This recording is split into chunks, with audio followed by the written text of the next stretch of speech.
Okay, so here is the best way on how you can enable or use voice chat in Roblox.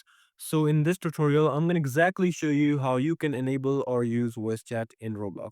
First up, you just simply need to go to your website. You don't need to open up the actual official Roblox, but instead you have to go to your web browser and open up Roblox over there.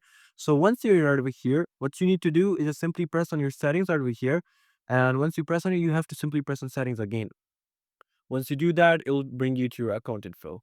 So right over here, you simply have to put in your phone number first. So obviously, you know that phone numbers aren't available for some countries, but if it is, you have to put in phone number.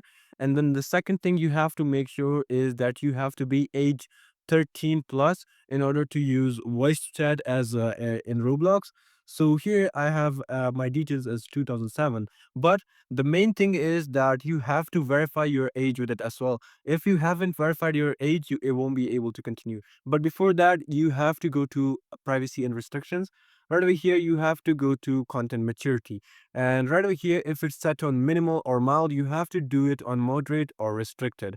Once you do that, here as you can see, it says verify. You have to press on verify now to verify everything on your content maturity, because sometimes in voice chat people can speak in other type of languages, which as a kid is bad, of course. So obviously you have to be on moderate or restricted, but after that you have to go to the same privacy and content, and right over here you'll see the option of communication.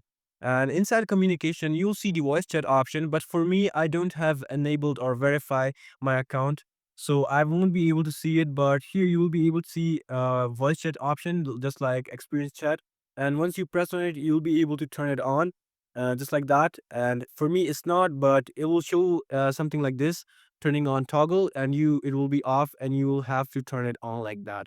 And once this is done, you have to make sure just your account and everything is verified. But if it's not, you have to verify your account. And sometimes it even works if you got a phone number. If you don't have a phone number, you simply need to verify your account by national ID or passport. And yeah, that's pretty much it. I hope this video has really helped you out. I'll see you soon.